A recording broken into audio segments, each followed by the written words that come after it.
आप देख रहे हैं श्री हरि कृपा आश्रम चैनल। संस्थापक स्वामी श्री हरि चैतन्य पुरी जी महाराज।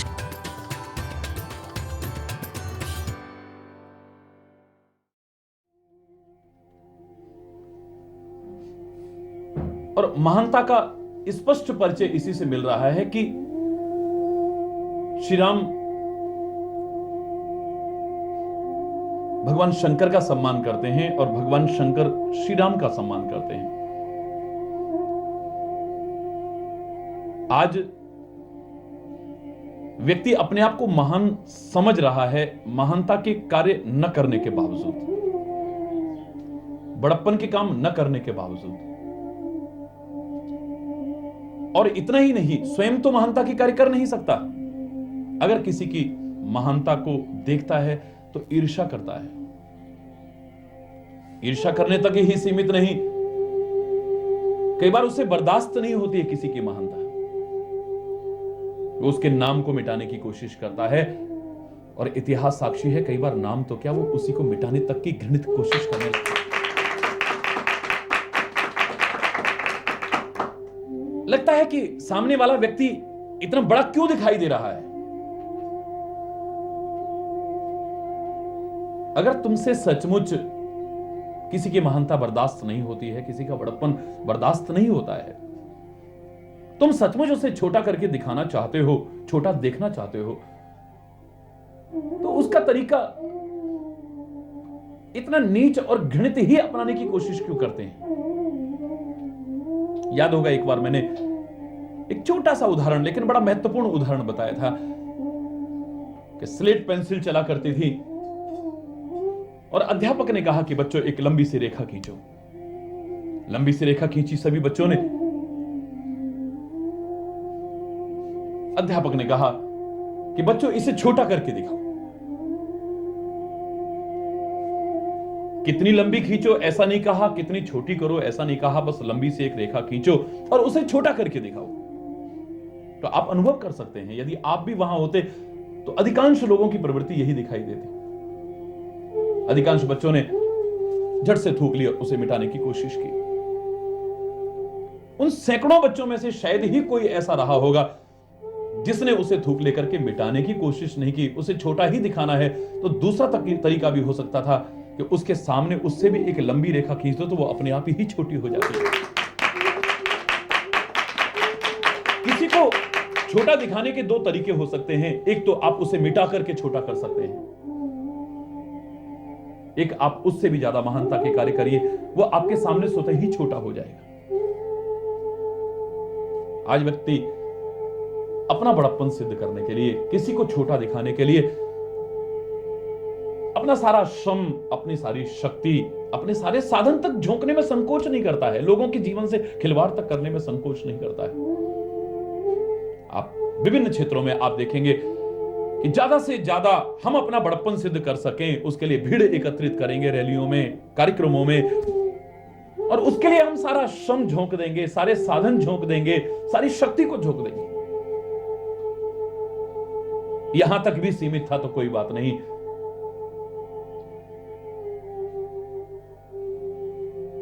इस बार ही नहीं, पहले भी इराक और अमेरिका का जब युद्ध हुआ, कितना रक्तपात हुआ। लोगों ने अंतिम विश्लेषण जो किया वो यही उभर करके आया कि अमेरिका अपना बड़प्पन सिद्ध करना चाहता है कि तुम मुझे ऐसे मत समझना, मैं तो जितनी देर में नाश्ता करते हैं इतनी देर में तेरे को साफ कर दूंगा। और वो भी कहता है मुझे छोटा मत समझना, नाकों चने छपवा दूंगा तेरे को, बस अपना बड़प्पन सिद्ध करना। तू मुझे छोटा मत समझना, तू मुझे छोटा मत समझना, मैं कोई छोटा नहीं हूं, मैं कोई छोटा नहीं हूं, यानी मैं बड़ा हूं, मैं बड़ा हूं।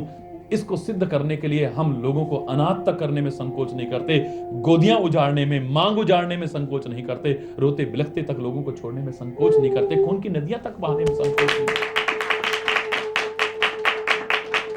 महानता इस समय है कि किसी का बड़प्पन कम करके अपनी महानता में स्थापित न करना चाहो। हनुमान को वरदान मिल चुका है, ब्रह्मास्त्र माना कि अचूक है, अमोघ है, लेकिन विभिन्न वरदानों के साथ ब्रह्मा जी ने भी वरदान दिया था कि ब्रह्मास्त्र का प्रभाव क्षणिक के अलावा तुम्हारे ऊपर नहीं पड़ेगा। और मैंने बताया था आपको पहले भी, बाल समय रवि भक्षरियो, तब तीनों हो लोक भयो अंधियारो, फल समझ करके सूर्य को निगल लिया। अब ये आज के वैज्ञानिक युग में लोग मजाक उड़ा सकते हैं, ऐसा भी सत्य है, मैं ये स्वीकार करने में संकोच नहीं करूंगा, लेकिन लोग स्वीकार नहीं कर पाते हैं। तो मैं तो इतना कहूंगा, ज्ञान का प्रतीक है सूर्य, वो खाली बाहर तक सीमित ना रहे, अंदर निगल जाए, और ये तो बचपन से ही संस्कार प्रारंभ हो जाए तो जीवन इस प्रकाश से अंदर को आलोकित हनुमान जी ने बाल्यावस्था से शुरू किया है। सूर्य को अपने अंतर में निगल लेना, यानी प्रकाश को अपने अंतर में कर लेना, अंधकार को, अपने तमस को दूर कर लेना, सूर्य को अपने अंतर में ले जाना, यानी अपने अंतर में यह भाव जागृत कर लेना कि सूर्य की तरह निरंतर हम क्रियाशील रहेंगे, कर्मठ रहेंगे, आगे बढ़ते रहेंगे, हम पीछे नहीं मुड़ेंगे, प्रकृति के अनुसार अपने जीवन का निर्वाह करेंगे। अपना जीवन हम ऐसा बनाएंगे कि लोगों को प्रकाश दे सके, ठोकरों से बचा सके, उन्हें अंधकार से उबारने की कोशिश कर सके। लेकिन जो भी रहा हो, पौराणिक कथा जैसा आप सुनते आए हैं, यही कह रही है कि हनुमान जी ने जब सूर्य को निगल लिया तो त्राही त्राही मच गई है, चारों ओर अंधकार छा गया है। देवी देवता भी शरण में आकर के प्रार्थना कर रहे हैं कि इसे मुक्त कीजिए, आप संसार की इस त्राही त्राही को समाप्त करने में सहायता प्रदान कीजिए, और वरदान देते हैं, उपहार देते हैं। एक उपहार ये भी वरदान स्वरूप मिला है कि ब्रह्मास्त्र का प्रभाव नहीं पड़ेगा। लेकिन आप मानस में सुंदरकांड में जब पढ़ते हैं कि ब्रह्म अस्त्र ते ही साधा कपि मन कीन विचार, जो न ब्रह्म सर मानहु महिमा मिटहि अपार। मेघनाद ने हार करके ब्रह्मास्त्र का संधान किया है, और जब ब्रह्मास्त्र का संधान किया तो हनुमान जी ने मन में विचार किया, यदि मैं ब्रह्मास्त्र में न बंधा, यद्यपि ब्रह्मास्त्र मेरे पर प्रभाव नहीं डाल सकता है, लेकिन यदि मैं इसमें न बंधा तो मेरा प्रभाव तो बढ़ जाएगा, मेरी महिमा बढ़ जाएगी, लोग कहेंगे ये साधारण बंदर नहीं हो सकता है, भगवान भी इसके प्रभाव से मुक्त नहीं रह सकता है, यह अचूक है, यह अमोघ है। लेकिन ब्रह्मास्त्र से एक हनुमान न बंधे, यानी एक साधारण वानर नहीं हो सकता है, मेरी महिमा बढ़ जाएगी,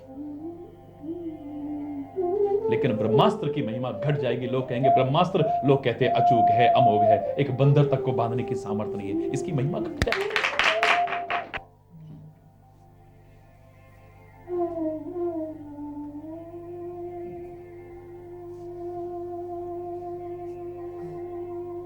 और किसी की महिमा को कम करके अपनी महिमा स्थापित करना, यह हरगिज भी महानता की निशानी नहीं हो सकती है।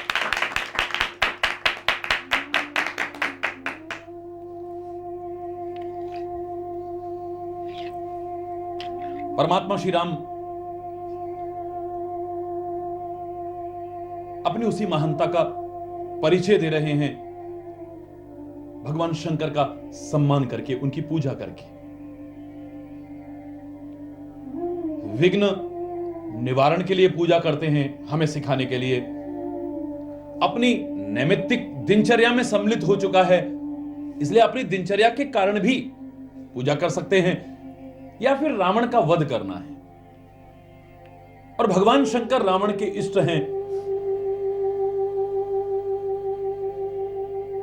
मुझे तो लगता है शायद इसलिए भी भगवान शंकर की पूजा करके उन्हें प्रसन्न करने की कोशिश कर रहे हैं। और एक और जो प्रमुख कारण तुलसी के ये भाव प्रस्तुत करने का जो हो सकता है, एक वो काल था जब शैव और वैष्णवों में बहुत ज्यादा मतभेद थे, विरोध था, झगड़े तक होते थे। शंकर बड़े हैं, विष्णु बड़े हैं, रामकृष्ण इत्यादि बड़े हैं। तो मानस में एक सुंदर समन्वय का रूप प्रस्तुत किया गया है। भगवान शंकर के द्वारा श्री राम का नाम जप, उनकी महिमा का गायन, उन्हें परमात्मा स्वरूप समझ करके नमन करना, और श्री राम के द्वारा भगवान शंकर का पूजन, अर्चन, वंदन और उनकी महिमा का गायन करना। जहां एक और ये महानता की निशानी है, वहां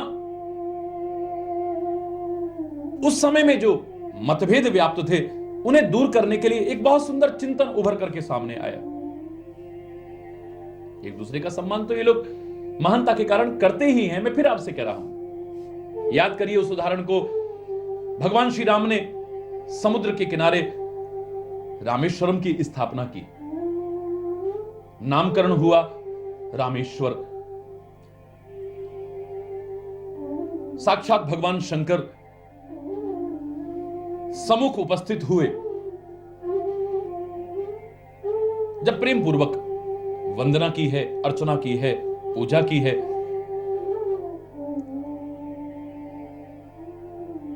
तो चर्चा आई कि रामेश्वर शब्द का अर्थ क्या है। अब एक दूसरे का महानता के कारण सम्मान करना यहां से भी आपको सिद्ध हो रहा है। रामेश्वर शब्द की व्याख्या होने लगी। भगवान श्री राम कहते हैं, राम के जो ईश्वर हैं, यानी आप हे भगवान शिव, वो रामेश्वर हैं। राम के जो ईश्वर हैं वो रामेश्वर हैं। लेकिन शिव कहते हैं, नहीं प्रभु, राम जिनके ईश्वर हैं वो रामेश्वर हैं। ये एक दूसरे का सम्मान, ये महानता का परिचय है। कारण जो भी रहा हो, मृतिका का यानी मिट्टी का शिवलिंग बनाकर के उसकी पूजन कर रहे हैं। श्री राम ने पार्थिव पूजा की है, तो सीता ने गंगा जी की पूजा की है। ऐसा लगता है कि शिव और शक्ति का, दोनों का बहुत सुंदर ढंग से श्री राम और सिया ने मिलकर के पूजन किया है। और इनके कुल में भी पार्थिव पूजा का कई जगह पर उल्लेख मिलता है। भगवान शंकर की पूजा का अनेक स्थानों पर उल्लेख मिलता है। अन्यत्र मैंने एक जगह पर चर्चा भी की है कि रंगजी इनके इष्ट थे अयोध्या के, लेकिन फिर भी ये पंचदेव पूजा का उल्लेख जो हमारी भारतीय संस्कृति में प्रमुख रूप से होता है, वो अयोध्या में हुआ करता था, जिनमें शिव जी का भी पूजन होता था।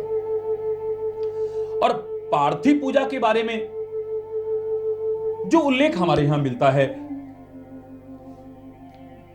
पूजा की मैं गहराई से परिभाषा यहां पर नहीं कर रहा हूं,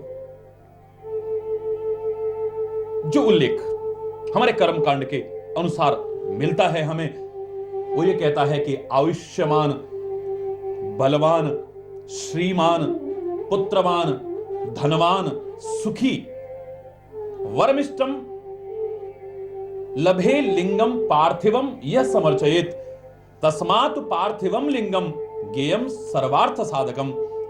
पार्थिव पूजन से मनुष्य आयुष्यमान होता है, बलवान होता है, श्रीमान होता है, पुत्रवान होता है, धनवान होता है, सुखी होता है, उसे अभीष्ट की सिद्धि प्राप्त होती है। अतः पार्थिव पूजन सर्वार्थ साधक है, यह उल्लेख हमारे यहां। और जो हमारे यहां पार्थिव पूजन का विधान है, बहुत सरल ढंग से प्रस्तुत किया गया है।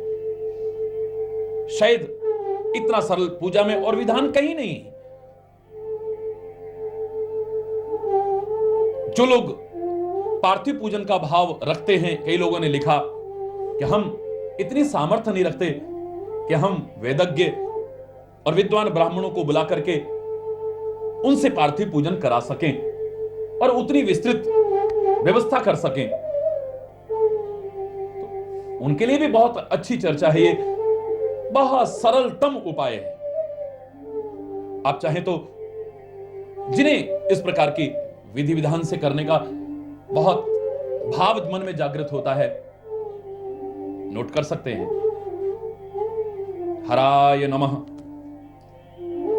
मृदाहरणम, महेश्वराय नमः, संघट्टनम, शूलपाणये नमः, स्थापनम, पिनाकपाणये नमः, आवाहनम, शिवाय नमः, स्नानम, पशुपतये नमः, पूजनम और महादेवाय नमः, विसर्जनम। इससे सरल और विधि हमारे यहां क्या हो सकती है? इतने में ही। और वैसे भी भगवान शंकर के लिए तुलसी ने तो बड़े सरल शब्दों में कहा है कि आशुतोष, तुम अवढर दानी, आरती हरहु दीन जन जानी। आशुतोष तुम अवढर दानी, आरती हरहु दीन जन जानी। हे आशुतोष, आशु माने बहुत कम में, तोष माने संतुष्ट, जो बहुत कम में संतुष्ट हो जाते हैं, ऐसे दुखों का हरण करने वाले मुझ दीन पर भी कृपा करें। यानी वो बहुत थोड़े में संतुष्ट हो जाते हैं, और मैं तो मात्र शंकर जी के लिए नहीं कह सकता हूं, मैं तो कहता हूं जो आपका इष्ट है, जो आपका सदगुरु है, वो आपकी भावनाओं से ही संतुष्ट हो जाएगा। श्री कृष्ण ने भी कहा है, पत्रम पुष्पम फलम तोयम यो में भक्त्या प्रक्षति। पत्र पुष्प फल फूल इत्यादि भी जो अर्पित करे भक्ति पूर्वक, शर्त यह भक्ति पूर्वक, मैं उसे स्वीकार करता हूं। मैं पत्र का भूखा नहीं हूं, पुष्प का भूखा नहीं हूं, जल का प्यासा नहीं हूं, लेकिन भक्ति पूर्वक, श्रद्धा पूर्वक, प्रेम पूर्वक अगर मुझे अर्पण करे, मैं उसे स्वीकार करता हूं। और प्रभु का स्वभाव जानने के बाद मैंने तो इससे आगे भी आपसे कहा है कुछ, पत्र पुष्प भी अगर तुम भेंट रख सकते नहीं, काम नेकी का या कोई भी तो कर सकते नहीं, प्रेम के दो आंसुओं से ही रिझा लेना उसे, आह की तासीर से अपना बना लेना उसे। अपने ऐमालों पे जब आंसू बहाओगे, जो तुम पहुंचेंगे आंसू तुम्हारे आके खुद राधे रमन, प्रेम तुम उससे करो, प्रेमी वो खुद बन जाएंगे, देखेंगे आंसू जो तेरे झट से दौड़े आएंगे। दो प्रेम के आंसू भी अगर आप बहा देते हैं उसके प्यार में, शायद या किसी दुखी को देख करके करुणा के दो आंसू बहा देते हैं, तो प्रभु कहीं अधिक प्रसन्न होंगे, आपके इष्ट कहीं अधिक प्रसन्न होंगे, और परमात्मा भी, सद्गुरु भी अधिक प्रसन्न हो जाएंगे। रोते हो तुम, अभाव से रोते हो, दुखों से रोते हो, किसी वजह से रोते हो, काश इस वजह से रो तो सारा रोना तुम्हारा बंद हो सकता है। खैर, भावनाओं में बह करके पता नहीं और कहां तक भी पहुंच जाऊं तो कोई इसका कोई अंत नहीं है, पर प्रसंग हमारा अवध कांड का चल रहा है। गंगा किनारे केवट पर अनंत कृपाएं करके उसका, उसके परिवार का, उसके कुल का, उसके पितरों का, उसके नगर का, सबका उद्धार करके श्री राम तब मज्जन करी रघुकुल नाथा, पूजी पार्थिव नायौ माथा। पार्थिव पूजा करके अपना सिर झुकाया है रघुकुल नाथ ने, और इधर श्री राम पार्थिव पूजन कर रहे हैं, शिव की पूजा कर रहे हैं, तो अर्धांगिनी शक्ति की पूजा कर रही है। सिए सुर सरे कहू कर जोरी, मातु मनोरथ पुरयुब मोरी।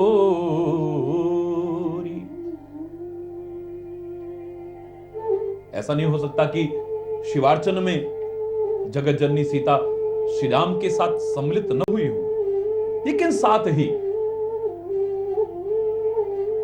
जानकी हाथ जोड़ करके गंगा जी के सामने प्रार्थना कर रही है कि हे मां, मेरा जो मनोरथ है आप इसे पूर्ण कीजिएगा। और मेरा मनोरथ क्या है, मैं स्पष्ट आपको बता रही हूं कि पति देवर संग कुशल बहोरी, आय करो जी पूजा तोरी। हे मां, जैसे आज तेरे किनारे पर बैठ करके हम पूजा कर रहे हैं, ऐसे ही अपने स्वामी, अपने देवर के साथ कुशलता पूर्वक अगर हम वापस लौट आए तो हम तेरे किनारे पर बैठ करके फिर तेरी पूजा करेंगे। बड़े प्रेम से प्रार्थना की। किसी को सम्मान देने से हमारा सम्मान घट नहीं जाता है। ये सीता कौन है जानते हैं आप? उद्भव स्थिति संहार कारणीम क्लेशहारणीम सर्वश्रेयस्करीम सीताहम नतोहम राम वल्लभाम। श्री राम की वल्लभा है ये। परमात्मा की महान शक्ति है ये। और इनके लिए अगर ये भी कहा जाए कि उत्पत्ति करने वाली, पालन करने वाली, संहार करने वाली ये शक्ति है।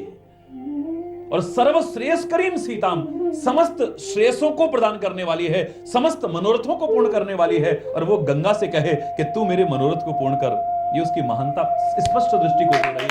किसी को सम्मान देने से तुम्हारा सम्मान कम नहीं हो जाए। हरि बोल, जोर से बोलो ना। हे मां, पति देवर संग कुशल बहोरी, आए करूं जेहि पूजा तोरी। मैं फिर आकर के तेरी पूजा करूं। एक बार बार प्रश्न सामने आता है और उत्तर भी दृष्टिगोचर हो रहा है, जिसका मैंने तीर्थ के प्रसंग में भी बहुत विस्तार से उल्लेख किया है और तीर्थ की मर्यादाओं के रूप में भी प्रस्तुत किया है ईश्वर की कृपा से।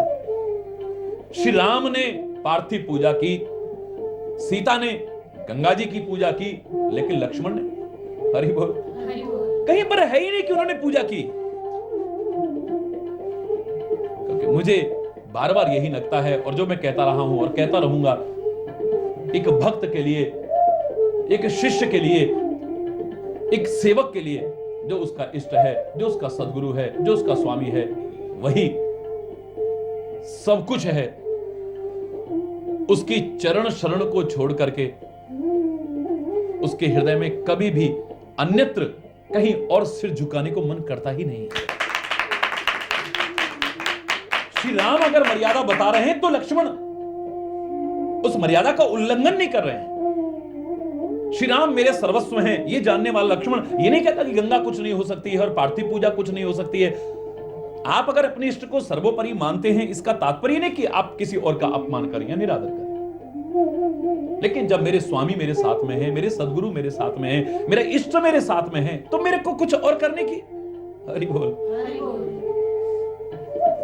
सुन सिए विनय प्रेम रस सानी, सुन सिए विनय प्रेम रस सानी, भय तम विमल वारी बरबानी, भय तव विमल बारी बरबानी। बहुत प्रेम पूर्ण विनय को सुनकर के, सिया की प्रेम रस से परिपूर्ण उस विनय को सुनकर के, विनय के शब्द आपके कैसे हैं, विनय की भाषा आपकी कौन सी है, विनय करते हुए आपका कंठ कैसा है, यह इतना महत्वपूर्ण नहीं है। लेकिन यदि प्रेम रस से परिपूर्ण आपकी प्रार्थना है, जिससे आप कर रहे हैं वो न सुने, नहीं। प्रार्थना का विशेष महत्व है। यहां तक कि मैं अगर कह दूं कि जप से, तप से और साधनों से प्रार्थना कहीं विशेष महत्व रखती है, तो अतिशयोक्ति नहीं। आप मानस के उस प्रसंग को याद कीजिए, प्रभु की माया के वशीभूत वो एक विशाल नगर की रचना हुई और वहां का राजा विश्व विमोहनी अपनी कन्या का स्वयंवर कर रहा है। नारद जी कौतूहलवश पहुंचे, मुनिराज समझ करके चरणों में अभिवादन किया और कन्या से भी कराया, और यूं ही उनके सामने हाथ रखा कि इसका भविष्य बताइए। हरि बोल, हरि बोल। बड़ी बार लग रहे निहारी, बहुत देर तक तो देखते ही रह गए उस सौंदर्य को, और फिर जब उसकी हस्तरेखाओं के अनुसार उसका भविष्य फल देखा, इसे तो कोई जीत ही नहीं सकता है। जो इसका स्वामी बन जाएगा उसे संसार में कोई जीत नहीं सकता है। समस्त ऐश्वर्य का स्वामी हो जाएगा वो, महाअजय हो जाएगा वो।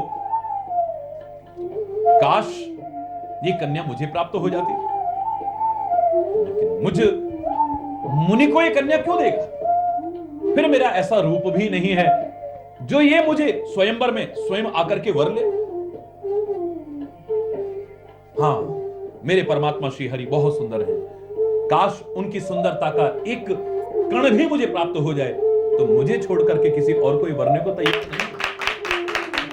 मैं परमात्मा श्री हरि से सौंदर्य मांगू? हरिसन मांगो सुंदरताई। परमात्मा श्री हरि से सौंदर्य मांगता हूं कि वो कृपा करके मुझे सुंदरता प्रदान करे। लेकिन मैं परमात्मा श्री हरि के पास पहुंचूं तो इतनी देर में तो विलंब हो जाएगी, और स्वयंवर हो गया तो कन्या तो किसी और के पास चली जाएगी। तपस्या करता हूं, जप करता हूं, कब तपस्या परिपूर्ण हो, कब परमात्मा प्रकट हो, कब मेरा जप परिपूर्ण हो, और कब प्रभु प्रकट हो और मैं उनसे वरदान मांगू, फिर मिलेगा नहीं मिलेगा? हरि बोल। इतनी देर में तो स्वयंवर हो गया और कन्या ने किसी और को वर लिया तो क्या हो? जप तप कछु न होए तिहि काला, बहुविधि विनय कीन्ह। बस जब कुछ न हो सके तुमसे, सच्चे हृदय से पुकारिए। जप तप करके भी जो तुम प्राप्त न कर सको, मैं कह रहा हूं सच्चे हृदय की प्रार्थना से सहज में क्षण भर में आपको प्राप्त हो।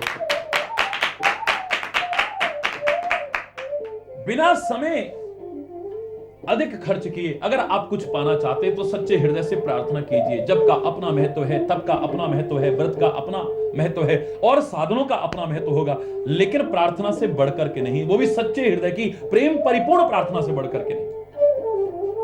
परमात्मा को रिझाने के लिए, परमात्मा की कृपा पाने के लिए, परमात्मा तक अपनी पुकार पहुंचाने के लिए प्रेम पूर्ण सच्चे हृदय की प्रार्थना के अलावा और कोई सर्वोत्तम उपाय मुझे नजर नहीं आया। सुनसिए विनय प्रेम रस सानी, प्रेम रस में भरी हुई वो प्रार्थना थी। भई तब विमल बारी वर बानी, बहुत निर्मल जल में से श्रेष्ठ वाणी हुई है।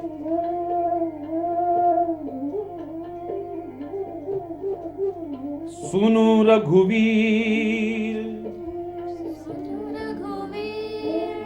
प्रिया वैदेही, तब प्रभाव जग विदित न केहि। सुन रघुवीर प्रिया वैदेही, हे श्री राम की प्रिया, हे वैदेही, तेरा प्रभाव संसार में कौन नहीं जानता है। गंगा जी की प्रार्थना, आकाशवाणी हो रही है, जल में से वाणी, सुंदर निर्मल वाणी हो रही है। वैदेही कहने का तात्पर्य, विदेह राज की तुम कन्या हो तो विदेह का प्रभाव भी, राजा जनक का प्रभाव भी कोई कम नहीं। वीर प्रिया, तो श्री राम की प्रिया बनने का तुम्हें सौभाग्य मिला है, तो श्री राम के नाते भी तुम्हारा प्रभाव कम नहीं है। और तुम आदि शक्ति हो, महाशक्ति हो, तुम उद्भव स्थिति संहार करने वाली हो, समस्त शेषों को प्रदान करने वाली हो। हे सिया, तेरा प्रभाव भी संसार में कोई कम नहीं। तो प्रभाव जग विदित न के। जनक का उदाहरण यहां देने से साफ साफ पता चल रहा है, बाल्यावस्था से तूने अपना यूं भी प्रभाव दिखाया है, साक्षात प्रभाव दिखाया है। जिस धनुष को हिलाने भर की सामर्थ सारे के सारे राजा मिलकर के नहीं कर पाए। बहुत छोटी थी तू, उस धनुष को उठा करके लीपती थी, उस गोबर से लीपती थी तू उसे, और फिर से उठा करके धनुष को वहां रख देती थी। और इसीलिए निर्णय लिया गया कि इस धनुष को जो चढ़ाएगा वही तुम्हारा पति बन सकता है, दूसरा नहीं बन सकता।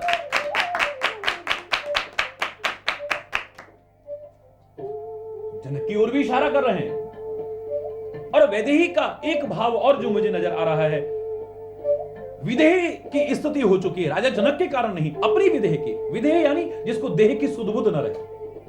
प्रार्थना करते करते करते ये स्थिति हो चुकी है कि उसे अपने शरीर की भी सुध-बुध नहीं है। जब तुम्हें अपने शरीर की भी सुध-बुध न रहे, प्रार्थना में तुम्हें इतना खो जाओ, ऐसी प्रार्थना को जिसके प्रति तुम कर रहे हो वो न सुने, यही हो जाओ। महाराज जनक की पुत्री, विदेह राज की पुत्री, वैदेही नहीं, तुम विदेह की स्थिति में आ चुके हो।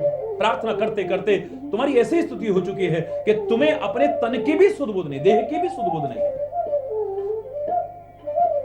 इतनी प्रेम परिपूर्ण प्रार्थना कैसे न सुनी जाती। जल में से, निर्मल जल में से बहुत सुंदर वाणी होती है कि हे रघुवीर प्रिया वैदेही, तब प्रभाव जग विदित न केहि। संसार में किसको मालूम नहीं है तुम्हारा प्रभाव। लोकप होई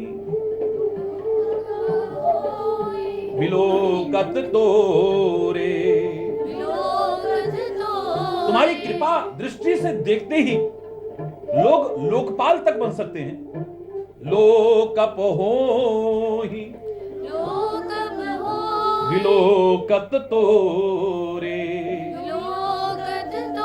तो ही से वहीं सब सिद्धि कर जोरे। लोकप होई विलोकत। तेरी कृपा की एक दृष्टि पड़ जाए तो लोग लोकपाल तक बन सकते हैं। तो ही से वहीं सब सिद्धि कर जोरे। समस्त सिद्धियां जो हैं, अष्ट सिद्धियां हाथ जोड़ करके तेरी सेवा के लिए तत्पर रहती है। तुम जो हमें ही बड़े विनय सुनाई, और तुमने इतनी बड़ी प्रार्थना जो मेरे को सुना दी है, कृपा कीन, ये कृपा की है तुमने। मुझे दीन बढ़ाई, मेरे को बढ़ाई दी है तुमने, मेरी महिमा को बढ़ाने की कोशिश की है। मैं इस योग्य कहां थी। तुम्हारे पति के चरणों से मैं ही निकली, वो भी मेरा सम्मान बढ़ा रहे हैं, और तुम भी। ये मेरी महिमा बढ़ाने के लिए लोग कहेंगे, महाशक्ति जगत जननी सीता जब गंगा जी की पूजा कर रही है तो गंगा की महिमा कितनी होगी, हमको भी पूजा करनी चाहिए, हमको भी पूजा करनी चाहिए। ये तो तुमने कृपा करके मेरा बड़प्पन बढ़ाया है। लेकिन फिर भी तदपि देवी में देव असीसा, मैं तुम्हें आशीर्वाद दूंगी, क्योंकि मैं जानती हूं जो तुम्हें मैं आशीर्वाद दूंगी वो फलीभूत होगा। इससे मेरी महिमा और भी बढ़ जाएगी। तुम्हारे पर आशीर्वाद फलीभूत ना हो, ये कैसे हो सकता है। साक्षात परमात्मा की अर्धांगिनी महाशक्ति तुम्हें मैं आशीर्वाद दूं और वो सफल ना हो, ऐसा कैसे हो सकता है। मैं तो अपनी वाणी सफल करने के लिए आशीर्वाद अवश्य दूंगी तुम्हें।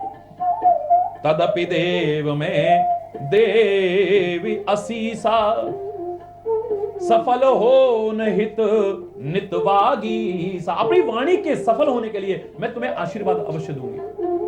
प्राणनाथ देवर सहित, हरि बोल हरि बोल, देवर सहित कुशल कौशला आय, पूजहि सब मन कामना, सुजस रहो जग छाय। अपनी वाणी को सफल होने की भावना से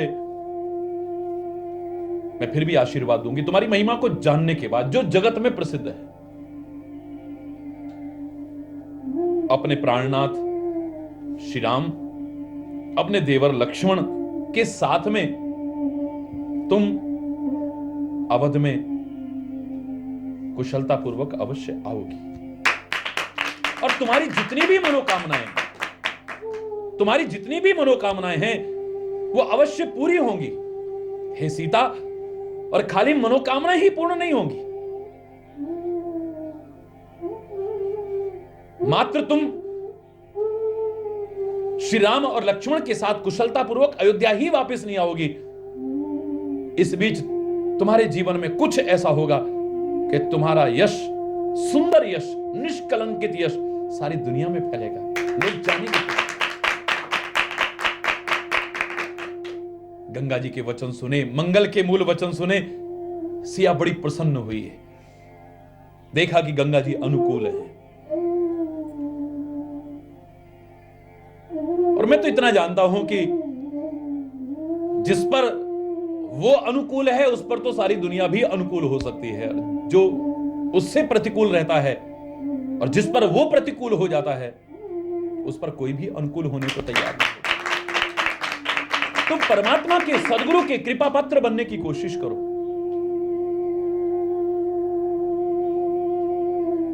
उन्हें कभी अपने से दूर न करो, उनकी स्मृति को एक क्षण को अपने से दूर न करो। अगर सचमुच वो तुम्हारे अनुकूल हैं।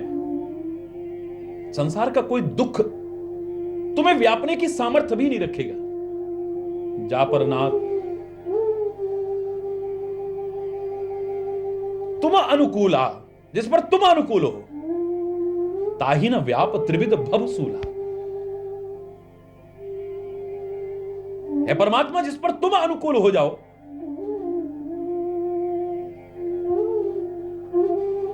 त्रिविध ताप उसको व्यापने की सामर्थ्य नहीं रख सकते हैं। तो गंगा जी के गंग वचन सुन मंगल मूला, मुदित सिया बहुत प्रसन्न हो गई हैं सुरसरी अनुकूला, गंगा जी को अनुकूल सुन करके। खैर, ये पूजा का क्रम यहां पर संपूर्ण होता है। और मैं तो ये कहूंगा कि जीवन के हर क्षण को ही, जीवन के हर कर्म को ही, जीवन की हर क्रिया को, जीवन के हर व्यवहार को अगर तुमने पूजा बना लिया है तो वास्तव में पूजा करना तुम्हारा सार्थक हो जाए। उसी में आप बेशक जप भी करें, तप भी करें, साधन भी करें, होम भी करें, दान भी करें, व्रत भी करें, सब कुछ करें बेशक,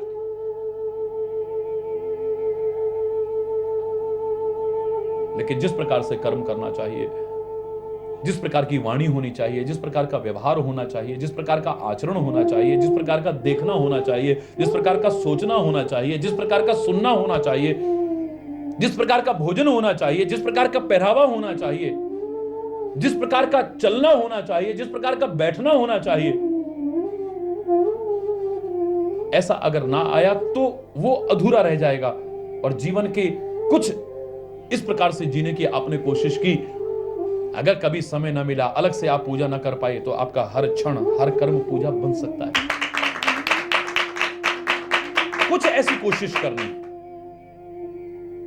प्रार्थना भी आप करें तो कैसे करनी चाहिए, यहां पर स्पष्ट आपको पता चल रहा है। वैदेही बन करके, विदेह बन करके, आपको देह की सुध, जब आप प्रार्थना कर रहे हैं, प्रेम प्रभु, प्रेम से परिपूर्ण हो, और प्रेम की स्थिति यह हो जाए जो जीवन में यदा कदा बहुत सौभाग्यशाली लोगों के जीवन में आती है, यदा कदा, चाहे क्षणिक ही आती है। या प्रार्थना करते करते हमें होश नहीं रहता है, आंखें बरसने लगती हैं, शरीर रोमांचित हो जाता है, और बोलते बोलते कंठ गदगद हो जाता है। हमें नहीं पता कि कब हम बैठे, हमें नहीं पता कि कब उठे, हमें नहीं पता कि कौन आया, कौन बुला रहा था, क्या करना था, क्या कर रहे हैं। जब इस प्रकार की स्थिति आती है, सौभाग्यशाली स्थिति, चाहे क्षणिक ही आए, उसे अपने जीवन का परम सौभाग्य मानने की कोशिश। प्रार्थना जब तक इस स्थिति में ना, मम गुण गावत पुलक शरीरा, गद गद गिरा नयन बहनीरा। नेत्रों से अगर जल न बरसने लगे, कंठ अवरुद्ध सा न होने लगे, शरीर में पुलकावली न हो जाए, रोमांचित न होने लगे, तो सोचना कि अभी प्रार्थना में कहीं कमी है, प्रभु के गुणानुवान में कहीं कमी है अभी। और अगर ऐसी स्थिति हो जाए तो हरि बोल। अब आगे का प्रसंग, श्री राम निषाद राज गुह से, अब निषाद नहीं कहते हैं जिसे विषाद था, अब गुह से कहते हैं कि अब तुम अपने घर जाओ। प्रभु की सेवा का, स्वामी की सेवा का, गुरु की सेवा का अवसर मिले, और कभी वो भी कहें कि तुम जाओ, तो जो उनके साथ का, उनकी सेवा का महत्व जानते हैं और उस भावना से कर रहे थे, उन्हें लगता है कि उनके प्राण ही जा रहे हैं।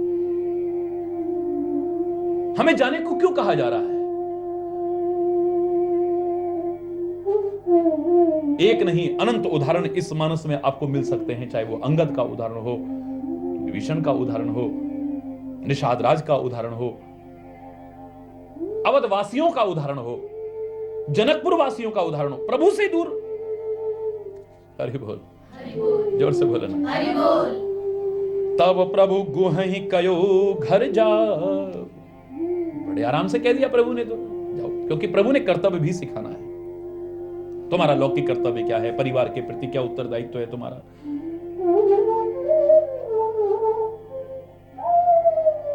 अपने क्षेत्र के लिए क्या उत्तरदायित्व है, जहां तुम कार्य कर रहे हो वहां तुम्हारा क्या उत्तरदायित्व है, उन उत्तरदायित्वों की पूर्ति के लिए प्रभु कह सकते हैं, सदगुरु कह सकते हैं। और चाहे आप चले भी जाएं, लेकिन आपके अंतर में यह भाव आना चाहिए, सुनत सुख मुख भा उर्दा मुंह सूख गया एकदम से। जब प्रभु के साथ रहकर के एक प्रसन्नता थी चेहरे पर, पता नहीं कहां गायब हो गई है वो। चेहरा उदास हो गया है, सूख गया है एकदम से, निस्तेज हो गया है और हृदय में दाह होने लगा है। दीन वचन हाथ जोड़ करके कहने लगा, हे रघुकुलमणि आप मेरी प्रार्थना तो सुनो, नाथ साथ रहे पंथ दिखाई। इस जंगल में आप पहली बार आ रहे हैं प्रभु, आपको तो राह भी नहीं मालूम है, आपके साथ रहूंगा ना, जंगल का मार्ग आपको दिखाऊंगा, और 4 दिन मेरे को सेवा का अवसर मिल जाए, आपका तो कुछ बिगड़ेगा नहीं, लेकिन मेरा सौभाग्य परम सौभाग्य में बदल जाएगा। तो कृपा करके मुझे घर जाने के लिए आप हरगिज भी न कहें। हे रघुकुल मणि आप मेरी प्रार्थना तो सुनो एक बार। बड़े दीन वचन में आप जहां जंगल में जाकर के रहेंगे, यह जंगल में कोई मकान नहीं है, कोई धर्मशाला नहीं, और आप तापस वेश विशेष उदासी रूप में हैं, आप उनमें रहेंगे भी नहीं अगर हो भी तो। आप अकेले होते तो कोई बात नहीं, साथ में सिया भी है, मां भी है, छोटा भाई लक्ष्मण भी है। मैं आपके लिए पत्तों की कुटिया ही बना दिया करूंगा, जिससे आप उसमें रह लिया करेंगे। बस कुछ दिन के लिए सेवा का अवसर मुझे दे दीजिए स्वामी, फिर आप जैसा कहेंगे आपकी आज्ञा को सिरोधार्य करके मैं रघुवीर दोहाई यानी श्री राम आपकी दोहाई कह करके कहता हूं, आपकी सौगंध खा के कहता हूं, मैं वापस लौट आऊंगा। लेकिन अभी मुझे वापस जाने को मत कहिए आप। जेहि बन जाव रहे वो रघुराई, परन कुटी में करब सुहाई। हम जंगली लोग हैं, हमें पता है कैसे कुटिया बनाई जाती है, किस प्रकार से सुरक्षित स्थान पर बनाई जाती है, जहां हर प्रकार से सुविधा हो, ऐसी कौन सी जगह होती है, रास्ता कौन सा सुगम होगा, हम ज्यादा जानते हैं, या जंगल के लोग हैं हम। ये सब कुछ दिन मेरे को साथ रह करके सेवा आप करने दें, तब मुई कहां जस देव रजाई, फिर जैसी आप आज्ञा देंगे सोई करे हो, मैं वही करूंगा। रघुवीर दोहाई, हे रघुवीर मैं आपकी दोहाई कर कर सहज सनेह, सहज सनेह राम लखी तासु, राम लखी तासु संगलीन गुहु, हृदय हुलासु, हृदय उल्लासु। सहज स्नेह, दिखावटी नहीं, स्वाभाविक प्यार, परिस्थिति जन्य प्यार नहीं है, स्वाभाविक प्यार है। हमारे मन के अनुकूल हो गया, हमारा प्यार बहुत बढ़ गया, हमारे मन के अनुकूल नहीं, हमारा प्यार में कमी आ गई, हमारे मन के अनुकूल हो गया, हमारी श्रद्धा बढ़ गई, हमारे मन के अनुकूल न हुआ, श्रद्धा घट गई, हमारा कुछ मनोकामना पूर्ण हो गई, हमारा विश्वास बढ़ गया, हमारी कोई मनोकामना पूर्ण ना हुई, विश्वास घट गया। ये परिस्थिति जन्य कहलाते हैं। एक सहज स्वाभाविक है, किसी वजह से नहीं, अरे बोल, किसी वजह से नहीं है कि इस वजह से मेरा प्यार है। जैसे वैराग्य के बारे में आपको बताया था, एक होता है सहज वैराग्य, एक होता है परिस्थिति जन्य वैराग्य। महाराजा भर्तरी के मन में अपनी स्त्री की दुश्चरित्रता को देख करके वैराग्य पैदा हो गया।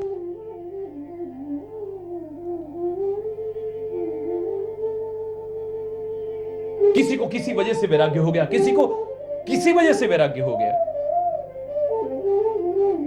लेकिन चैतन्य महाप्रभु कोई परिस्थिति जन्य वैराग्य नहीं, स्वाभाविक वैराग्य है। न परिवार ही किसी कमी से व्याप्त था और न ही उनकी धर्म पत्नी, पहली ना से दूसरी भी विष्णुप्रिया भी, जो दूसरी उनकी अर्धांगिनी थी, वो भी सच्चरित्रवान, पतिव्रत धर्म का पालन करने वाली, आज्ञा के अनुसार चलने वाली, बड़ी सुशील। तो ऐसे में कोई कारण नहीं बनता है जिससे वैराग्य। तो यहां पर आप ये नहीं कह सकते हैं कि उनका किसी वजह से वैराग्य हृदय में आया, तो स्वाभाविक वैराग्य है।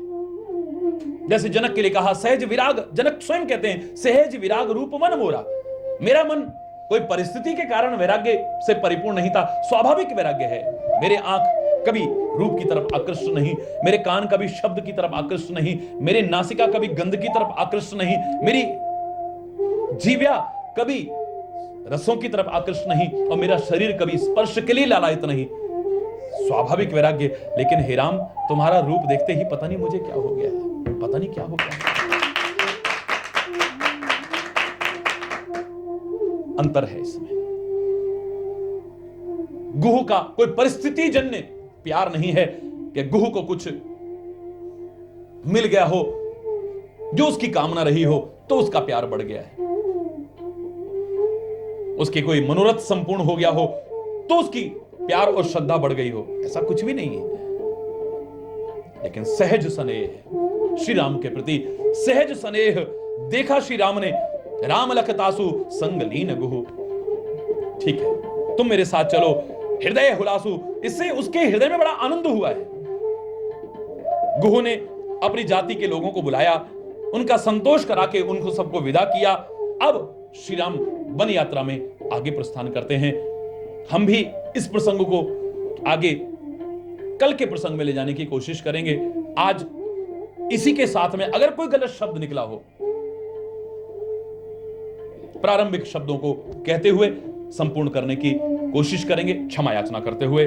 तव गणपति शिव सुमिर प्रभु, नाय सुर सरिहि माथ, सखा अनुज सिय सहित बन,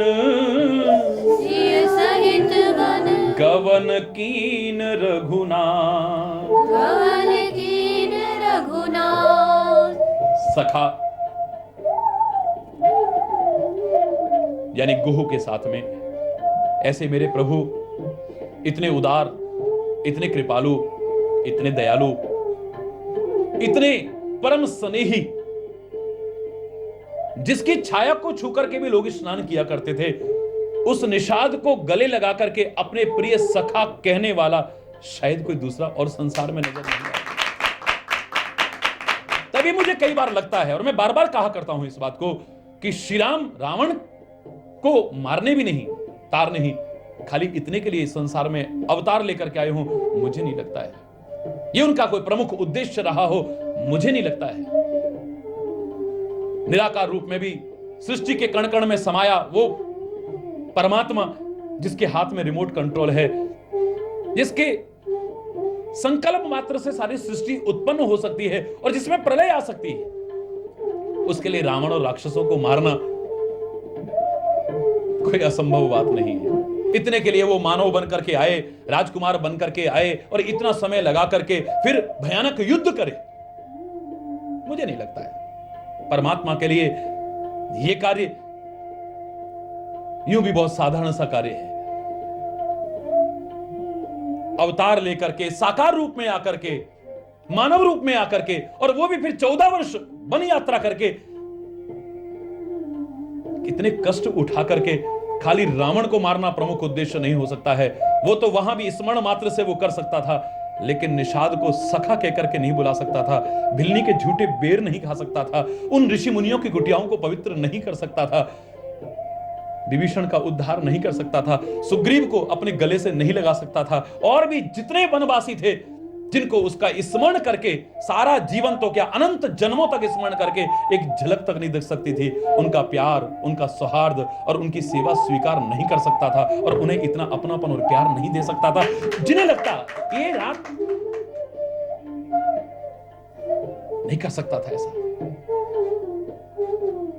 इतना प्यार और अपनापन जो मानव रूप पर आकर के उसने जन जन तक देने की कोशिश की है, वो निराकार रूप में किसी को नहीं दे सकता था।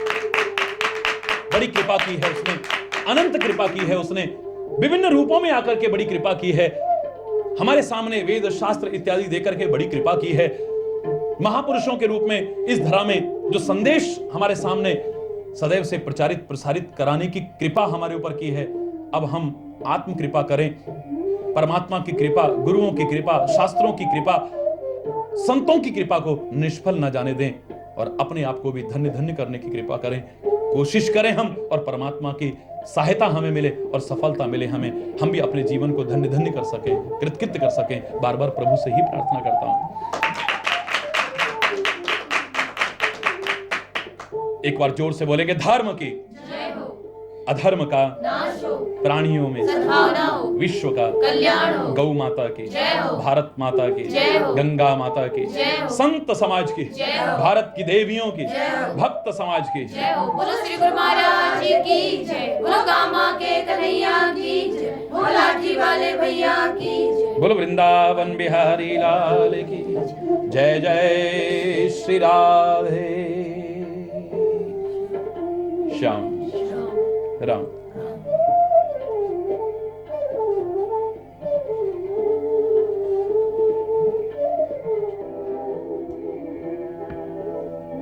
हरि बोल, हरि बोल, हरि बोल। हरि बोल।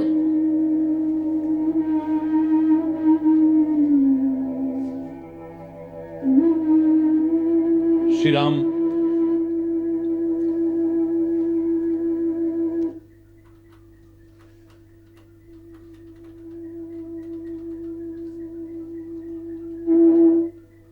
गोह से कहते हैं कि अब तुम वापिस लौटो, लेकिन प्रभु का प्यार और अपनत्व पाकर के जो प्रभु से एक क्षण के लिए भी दूर जाना चाहेगा, जाना पड़ता एक अलग विषय है, तो इसका तात्पर्य अभी उसने परमात्मा के प्यार का महत्व संसार से भी गौण समझा है।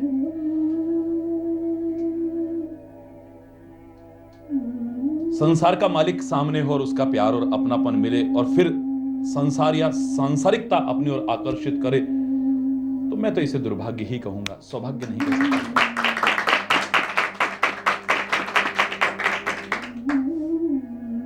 गुह निषाद दुर्भाग्यशाली नहीं है, परम सौभाग्यशाली है।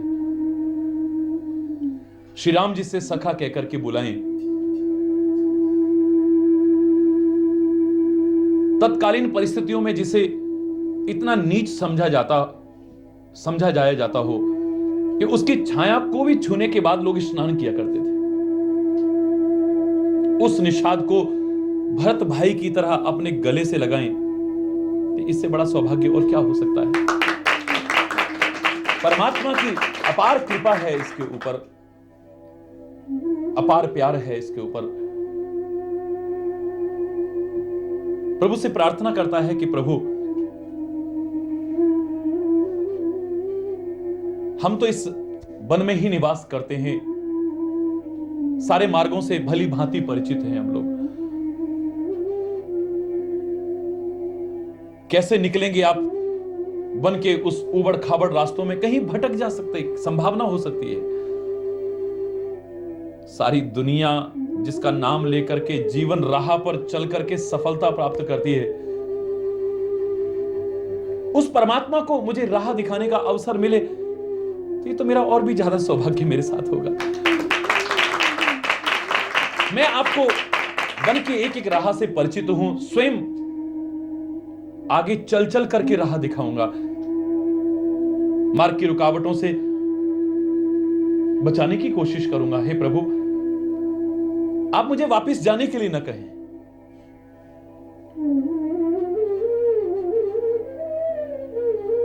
केवट तो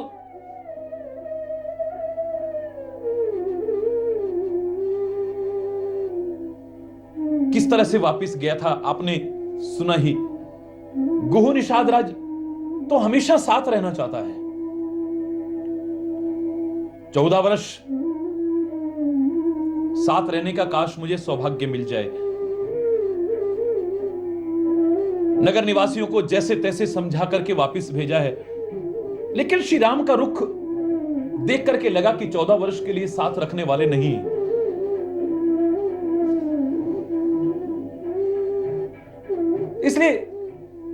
दिन 4 कहता है, 4 दिन के लिए भी अगर साथ रख लो मुझे, 4 दिन यहां पर संख्यावाचक नहीं है, यानी कुछ दिन। आप कहते हैं 4 दिन की चांदनी और फिर, तो इसका तात्पर्य नहीं कि 4 दिन संख्यावाचक हो, कुछ दिन आपके साथ रहने का सौभाग्य मिल जाए। वन में राह दिखाया करूंगा और जहां आप रुकेंगे, बड़ा कुशल हूं मैं इस काम में, पत्तों की बड़ी सुंदर कुटिया बना करके आपके विश्राम के लायक बना बना करके दिया करूंगा। प्रभु मुझे सेवा के इस अवसर से वंचित मत कीजिए। उसके बाद आप जैसी आज्ञा देंगे मैं वापस चला जाऊंगा। वापस चला जाऊंगा फिर भी नहीं कहा है उसने। हरि बोल। हरि बोल।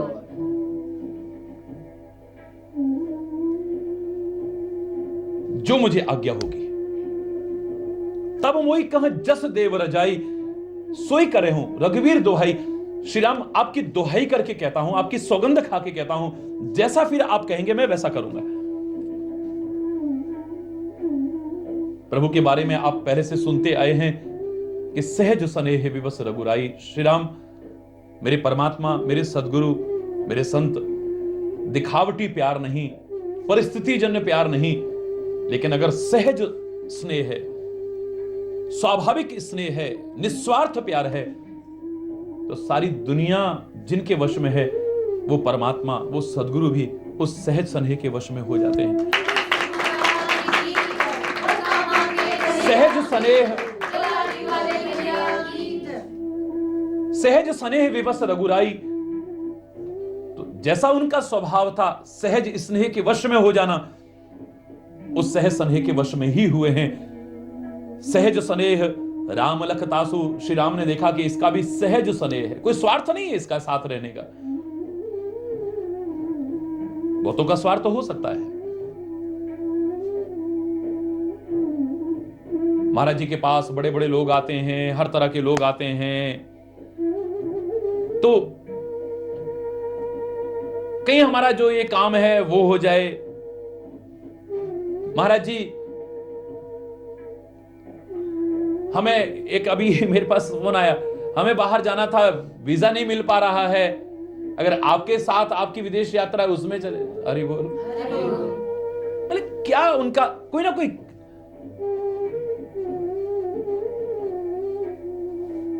हम काम करते हैं इंश्योरेंस पॉलिसीज, उसका महाराज जी के साथ रहेंगे बहुत लोगों से संपर्क हो जाएगा, फिर तो बहुत हमारे पॉलिसी धारक हमें मिल सकते हैं। अरे बोल ना, हरि बोल। हमारा काम यह है, इस तरह से सहयोग मिल सकता है। प्रभु के साथ, गुरु के साथ रहने का जो सौभाग्य है किसी वजह से नहीं, अगर सच्चे प्यार से रहने का सौभाग्य प्राप्त करने का भाव मन में जागृत हुआ है, तो मैं दावे से कह रहा हूं गुरु और प्रभु आपके अंतर भाव को देखते हुए, आपके सहज स्नेह को देखते हुए आपको कभी एक क्षण के लिए अपने से दूर करने की कोशिश। हाँ, तुम्हारा कर्तव्य, जो तुम्हारा कर्तव्य है उससे भी आपको विमुख नहीं करेंगे। मजबूरी में आपको भेजेंगे जरूर, लेकिन मैं दावे से कह सकता हूं कि चाहे कहीं पर भी आपके कर्तव्य पालन के लिए वो भेजें, वहां भी आपको एक क्षण भी उनके दूर रहने की आपको एहसास भी नहीं होगा। एक क्षण भी आपसे वो दूर हैं ऐसा आपको लगेगा ही नहीं। मजबूरी में भेज भी सकते हैं। अंगद को भेजा है, विभीषण को भेजा है, राजकाज है, जिनके जो कर्तव्य पालन में अगर कहीं रुकावट आती है तो प्रभु तो स्वयं कर्तव्य पालन करना सिखाते हैं, कर्म से विमुख होना नहीं सिखाते हैं, कर्तव्य से विमुख होना नहीं सिखाते हैं। वहां तो अगर अर्जुन कहता भी है कि नहीं, अब आपको पहचान लिया है, आपका विराट रूप देख लिया है, अब आपको देखने के बाद, आपको जानने के बाद, आपको पाने के बाद क्या करना शेष रह गया है? नहीं प्रभु, अब मैं कुछ नहीं करूंगा। लेकिन मेरे प्रभु कहते हैं नहीं, मैं नहीं कहता कि मेरा स्मरण तुम दूर करना, लेकिन हृदय से मेरा स्मरण करते हुए तुम अपने कर्तव्य का पालन करो। अर्जुन, कर्तव्य से विमुख मत हो। परमात्मा स्वयं कर्तव्य से जो विमुख हो रहे हैं उन्हें कर्तव्य की ओर उन्मुख कराने की कोशिश करेंगे। लेकिन आपका सहज स्नेह देख करके जो सौभाग्य अच्छों को न मिले, उनके सामीप्य का, उनके रघुराई श्री राम ने देखा इसका सहज स्नेह है, इसका कोई स्वार्थ नहीं है, मात्र निष्काम, निष्केवल, निष्कपट प्रेम, और उसके वशीभूत ये साथ में रहकर के सेवा करना चाहता है। संगलीन गुहु, प्रभु ने कृपा करके उसे संग में ले लिया है। हृदय हुलासु, हृदय में एक आनंद का, उत्साह का संचार हुआ है। जैसे ही प्रभु ने कहा था अब गुह तुम चले जाओ, तो हृदय में बड़ा दारुण दुख हुआ था, हृदय जलने लगा था। लेकिन जैसे ही कहा कि अब तुम्हें साथ लेकर के चल रहा हूं, तो वो प्रसन्नता हुई जो शायद जीवन में सब कुछ पाकर के भी हासिल नहीं हो सकती थी। गुह ने फिर बुलाया,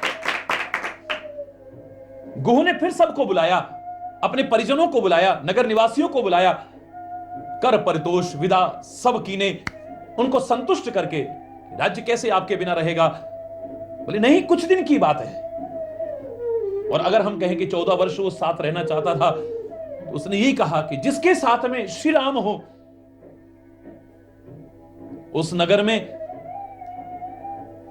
किसी का जरा सा भी बाल बांका हो जाए, जिस नगर का प्रमुख श्री राम की सेवा में प्रस्तुत हो, उसका तो क्या पूरे नगर का, उस क्षेत्र का भी जरा सा बाल बांका हो जाए। गुह कहता है ऐसा हो ही नहीं सकता है, तुम निश्चिंत होकर के जाओ, तुम अपने अपने कार्य करना और तुम्हारे इस राजा